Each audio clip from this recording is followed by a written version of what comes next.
Muchanim? Okay. All right. I'm going to read through the verse, and then you guys are going to help me do it again. This letter is Vav, with the vowel symbol underneath, which is Patach. So Vav, which makes a V sound, plus Patach is Va.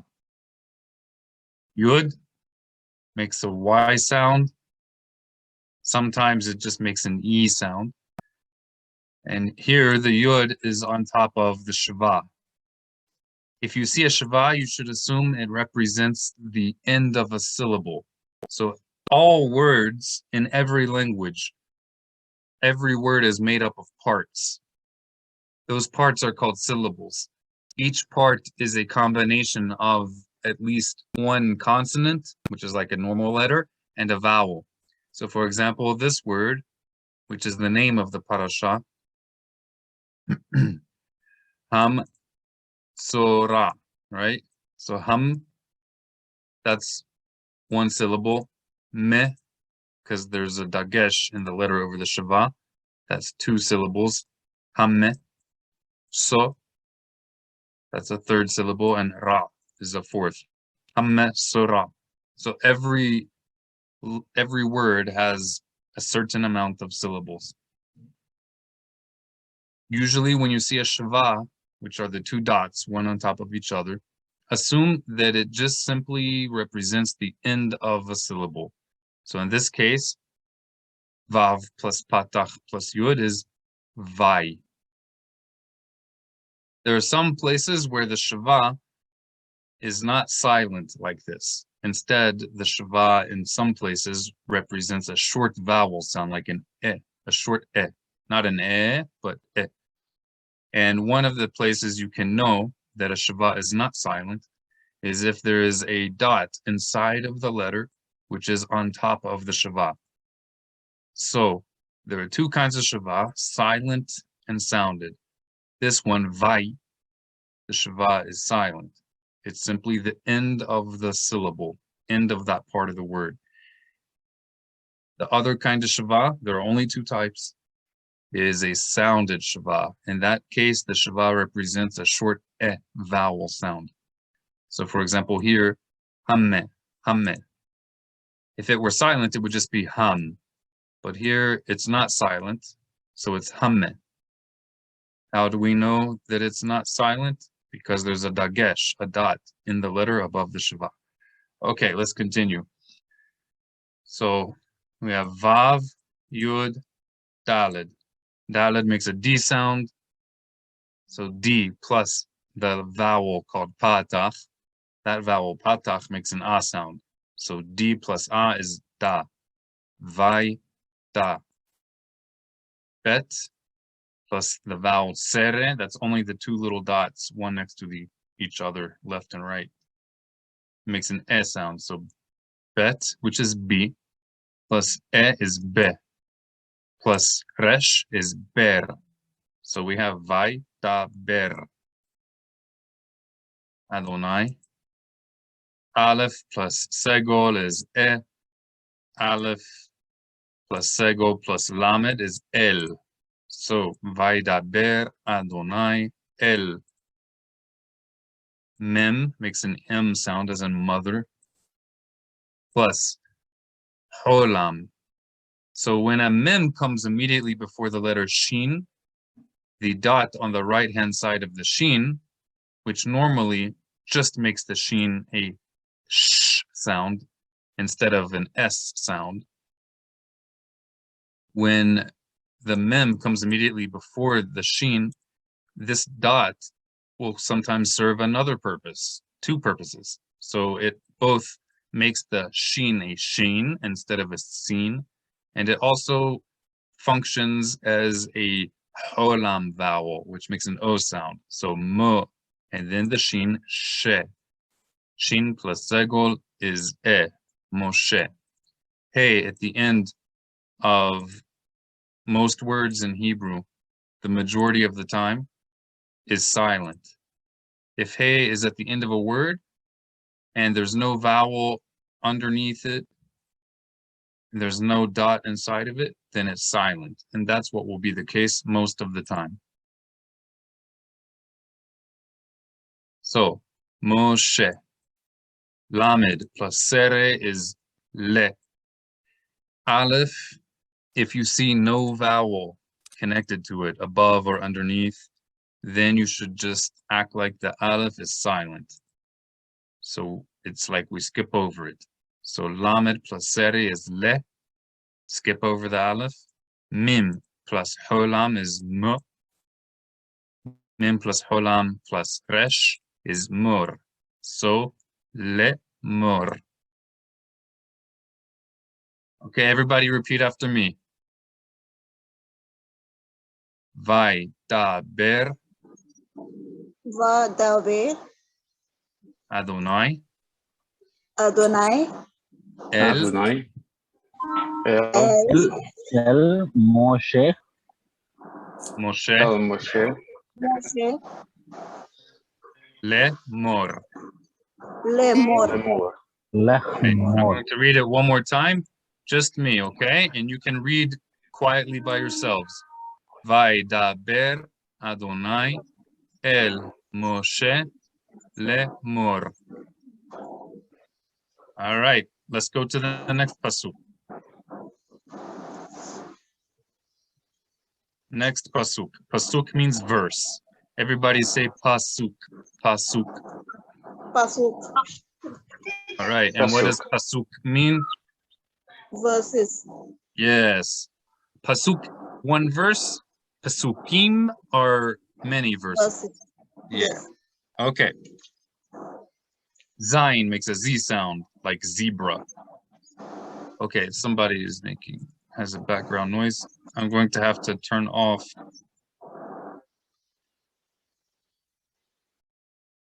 Okay.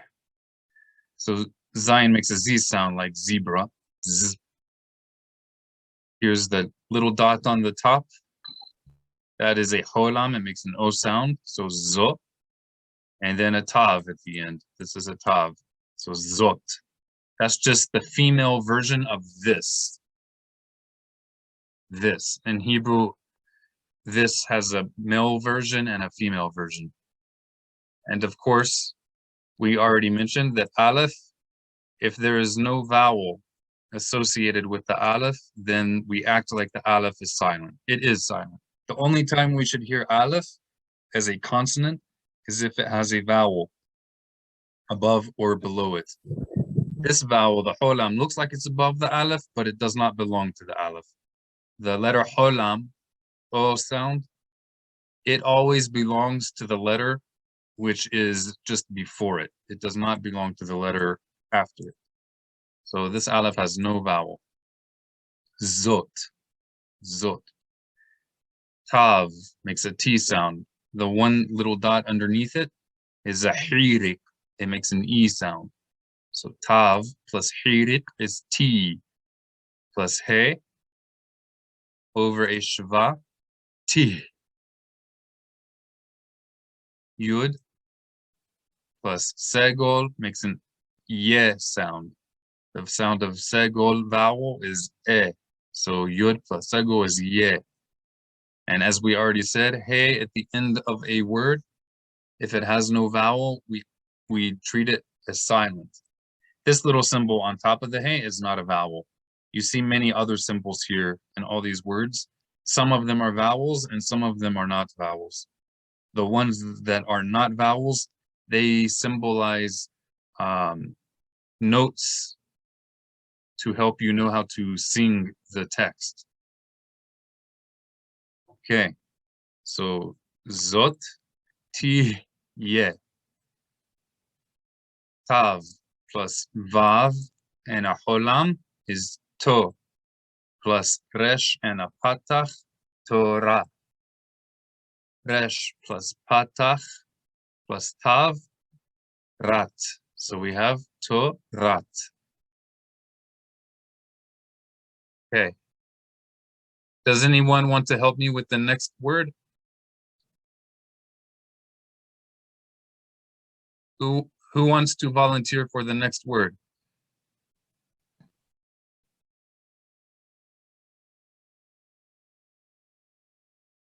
Okay, I'm gonna ask someone randomly. METSORA. Okay, very good. Can you sound it out to me? Explain it to us piece by piece. Okay, let's have only one person talking at a time. So, hey, like I want you to say the name of the letter and the name of the vowel. And then go through the whole word like that. Hey plus patach is ha. Min plus shva is me. So hame. Sadi plus holam is so. Hame so. Resh plus kamatz is ra. METSORA.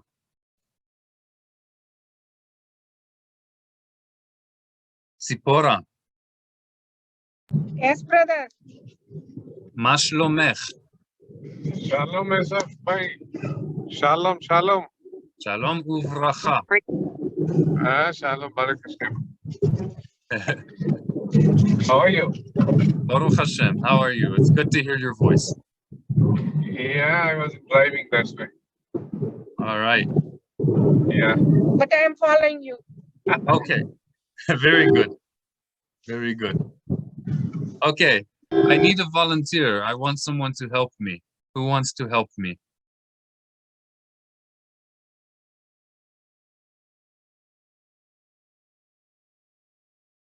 Sipora, do you want to help me?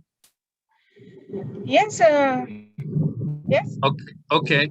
Can you tell me the name of this vowel that is underneath the letter min, which I have highlighted? Shwa. Yes, shva. Okay. How many types of shva are there? 2 times. Good. Can you tell us what are the 2 types? One is in the word middle and one is the end of the word. Okay, so this is true that sometimes shva is toward the end of the word, sometimes it's in the middle. But there are 2 main types of shva, and both types can be just about anywhere in the word. But some places, it's always a sounded shva. When I say silent shva and sounded shva, what does that mean? In the middle one, middle is in silent. Okay. And at the beginning? Am I right? In the beginning, it pronounced O. At the beginning, it pronounced what? I didn't hear you clearly. It is vocal in beginning. Okay, so when you guys are saying vocal, that's what I mean when I say sounded. Same idea. You could call it vocal shva or sounded shva, same idea. Okay, so you guys are saying when shva is under the first letter of the word, it should be sounded. We should hear the sound of the vowel e. So for example, this is vav plus shva, it should be ve. Correct? We're hearing the vowel that the shva symbolizes. That's what you mean, correct? Nachon? Yes. Yes. Okay, very good. Okay, so that's true. So, and we're not just saying this just for you who I'm talking to, but for everybody listening. Okay, so this is true anytime that a shva is underneath the first letter in a word. That shva is vocalized as an e vowel, so ve. Let's see if we have another example somewhere.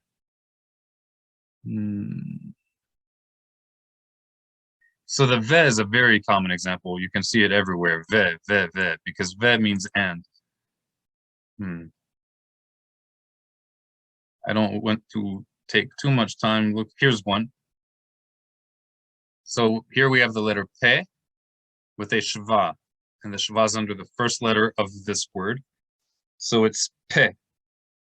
Pe, ne. Pene. Okay. Now you guys also said that when a shva is in the middle of the word, it is not vocalized. It is not sounded. That's what you said, correct? No. No? Yes, this word, which are you showing on the screen, we see prefix. Yes. Yeah, that is why the word is METSORA. Correct. Yes, METSORA. Correct. Okay, so thank you, sir. So basically, what they said before you gave us that extra information, they were saying that when a shava is under the first letter of a word, it should be vocalized as an sounded. We should hear the sound of the vowel of the shava. For example, here, when it's under the first letter. But they said if it's in the middle of the word, it should not be vocalized. So you're saying that sometimes there's an exception. Sometimes it should be vocalized, even though the shava looks like it's in the middle of the word. And that's true, that's correct. Sometimes a shava, even in the middle of the word, it is sounded, vocalized. However, I want you guys to treat shava, when you see it in the middle of a word, treat it as if it's silent, unless you know for sure that it should be vocalized. Because most of the time it is silent. Most of the time it is not vocalized in the middle of the word. Sometimes it is, but if you don't know for sure, just assume it's silent, because there are different kinds of mistakes in every language. Some mistakes are very common with native speakers, and some mistakes a native speaker never makes. So with Hebrew, it is much more common that a native Hebrew speaker will make a mistake by making shava silent when it should be sounded. That's a common mistake. So if you make that mistake, it sounds normal. It still sounds normal, even though it's wrong. But if we pronounce a shava as sounded, as vocalized, in a place that it should not be, that's a mistake that no one who speaks Hebrew makes. So that would sound really weird. Okay, so if we're going to make a mistake, then we want to make the mistake that it is silent when it should be sounded. But it's even better if we can learn to know for sure when it is silent and when it is sounded. So for example, here, let's say, so Yosef correctly told us, here it is sounded because this is a prefix, this hey is a prefix. But many of us might not know that. If you don't know that this hey is a prefix, and there are other types of letters that are sometimes prefixes, if you're not able to know that, there's still a way that we can know that this shava should be sounded, vocalized. And that is because there's a dagesh, there's a dot inside the letter above the shava. So anytime you see a shava in the middle of a word and the letter on top of it has a dagesh, a dot, then you can know that shava should be vocalized, even though it's in the middle of the word. So METSORA, METSORA. Okay, how far have we gone so far? All right. So bet with a shava, it's at the beginning of the word, so it's a vocalized shava. Bet. The Hebrew, Good. Go ahead. Yes, sir. Here I am confusing Joseph brother. Yeah. Ba or ba. What is this one? Ba. Okay, so bet. Bet. The Peyo.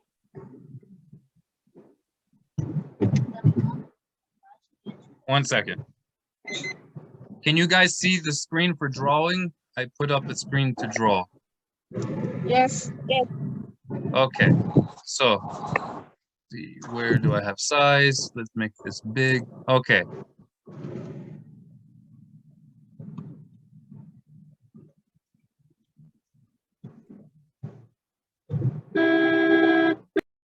All right. So both of these letters are the same letter, bet, right? Okay, so when there's a dot inside of the bet, it should be a B sound. When there's no dot inside of the vet, it should be a V sound. B. So no dot in the bet, V, like the instrument violin, or the word very. V like in the word very.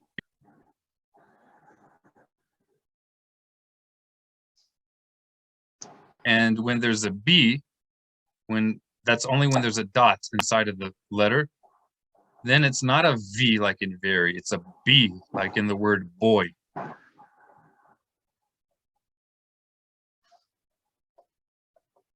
Everyone understand? Yes, Rabbi. Yes. Okay, okay. Let's continue. We're just going to finish this verse and then we'll continue. So the first part of our lesson will always be more simple so that people can catch up with learning Hebrew.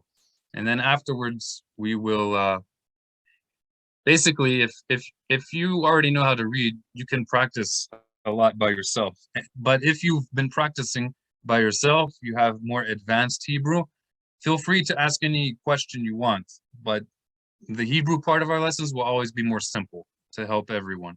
Okay, so B is like a boy because there's a dot inside of this letter bet. That dot is called dagesh. The letter bet, it's on top of a shva, and that's under the first letter of the word, so we know it is vocalized like an e sound. So be.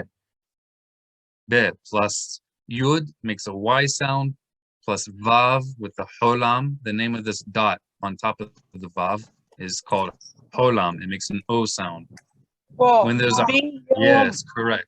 So when vav has a holam on top of it, then the vav does not make a v sound. It only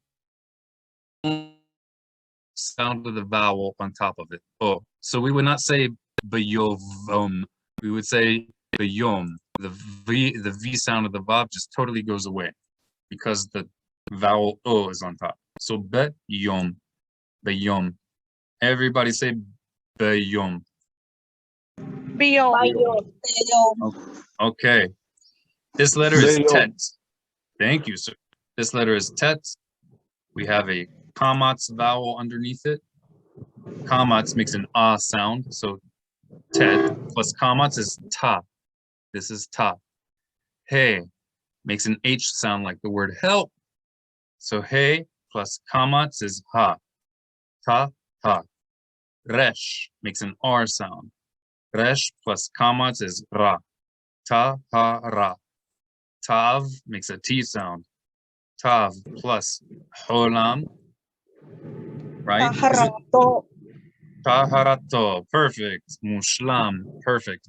Okay, so we know this letter is a vav, but like we just said with the word bayom, whenever the vav, which normally makes a V sound, if it has a holam, a dot on top of it, then it no longer makes a V sound. It only makes the vowel sound of O. So we would not say tav here. We would just say to. Taharato. Taharato. Vav plus shva is ve. He plus shuruk is hu. Vehu. So whenever there's a dot in the middle of the vav, it makes an u sound. And we call this vowel shuruk. Shuruk. The same way that when you have a holam over a vav, this is also true with shuruk. When you have a vav with a dot, the vav becomes a shuruk. Only a vowel sound, no V sound. Vehu. Vet. Vehu. Correct. Vehu. Vehuva. Vehu va. When the bet has no dot in it, it's a V like the word very. So V plus kamatz is va. Vehu va. Now I need to let the cat out of the room. So one moment, please. Forgive me. Saleha. Come on, kitty. Want to go out? Go ahead. All right. Next word, aleph. Yes. So we said when aleph has no vowel, it's silent. But here there's a vowel. This vowel is segol. It makes an e sound. So aleph plus segol is e, plus lamed is el. El. He plus patach, pa. kaf plus olam, ko. Ha, ko. He plus sere, the two dots next to each other is called sere. It makes an e sound. He plus sere is he. Plus nun, this is what nun looks like at the end of a word. It's an n sound, like the word never. Hen. Ha, ko, hen. L ha kon. Come again? Say that again, please. L ha ko hen. Perfect. Perfect. Mushlam. How do we say perfect in Hebrew? Oh, Muslim. Nachon. Correct. Nachon. Mushlam. I will tell you something funny. Yes. Yes. The Arabic word Muslim, you know, Arabic is related to Hebrew, just like Hindi and Punjabi, they're different languages, but they're related, correct? They're close. So Arabic and Hebrew, they're different languages, but they're very close. A lot of the words share the same origin.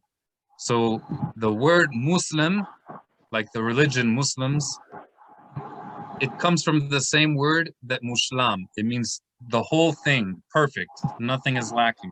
So Rabbi, in Jewish literature, we are told to be wholehearted with God. The way you say to give God your whole heart is to be mushlam, mushlamim, to give like your whole heart to God. So we are the original Muslimim. yeah, it's true. It's true. Yeah, Rabbi, but I have one question. Is equivalent word for Muslimim or Muslim in Hebrew? Is there a different word? Are you asking, is there another word for it? Yeah. Equivalent word Yes. or yeah. Yes, there are other words. Shalem. Shalem also means whole or complete. So what is the meaning of word tam? Tam also means complete, but tam Complete. can also Perfect. yes, but tam can also imply innocence, that a person doesn't know about bad things. Okay. So mushlam, it's kind of like perfect or complete, even though in the past, I'm going to make you mute just for a second. Okay, so perfect, I'm sorry, mushlam, go ahead. So we are Muslimim. Yes, we are mushlamim. Muslimim. It's great. We are the original mushlamim. Yeah. True Muslimim. Okay, Amen. so the difference between mushlam and tam, the word tam also means complete, but it can imply innocence, like not knowing bad things. But the word mushlam, you can be complete or perfect, but you still know things. You might know that something is bad. Maybe you experienced something bad. Maybe you did something bad, but you repented. You made teshuvah. That's mushlam. Tam implies complete or perfect, but in the sense of innocence. Does not know anything bad. So little children are tamim. Tamim. And tam can also sometimes imply naive. Naive means gullible, like just like a child easily believes everything because he's so innocent. So tam might also imply gullible. It depends on the context. Toda. But Kef, thank you for the question. Toda al-hasha'ila. Toda al-hasha'ila. All right, everyone, we're going to read these two verses together, okay? I'm going to say one word, and then you guys repeat the one word. And if you're new to Hebrew, try to think about how we are making these sounds while we are repeating the words. All right. Vai da ber. Everyone say vai da ber. By David. Yadaber. All right. I hear a zealous perfectionist pronouncing Hebrew properly. Adonai. Adonai. El, El. El. Moshe. Moshe. Moshe. All right, we had something tricky here. This word is for sure Moshe, but where is the O sound? Can someone tell me? Just one person. Where is the O vowel? We call that vowel Holam. Where is the Holam? There is no. Because, can I tell? Go ahead. Just try to Yes. say it in a simple language. Yes. Because we see he in the ending, so that is why meme, sheen. We read meme, sheen, and sehol. So we say Moshe, not read hey. Hey Correct. sound we are not. Yeah. Yeah, when hey is at the end of a word, 99% of the time, the hey is silent. Right? The only time hey will make a sound at the end of a word is if there's a vowel or a dot underneath or inside of it. But most of the time that does not happen. Okay, so Mim, Rabbi, where's... Rabbi, Yes, sir. Yes, sir. Yes. This hey is pronounced in Arabic language, no? Yeah, that'd be Yeah. called a ta Is marbuta. it? Yeah. Okay. Thank you. Yes. Suda. Yes, And sir. here I have one question. If there is no sound for that letter, then why he keep that letter? Why is it there? Excellent question. Excellent question. Also, by the way, in Arabic, in regular spoken Arabic, the hey is often not pronounced at the end of a word. In classical Arabic, it is because they add something to ends of words that are called, what are they called?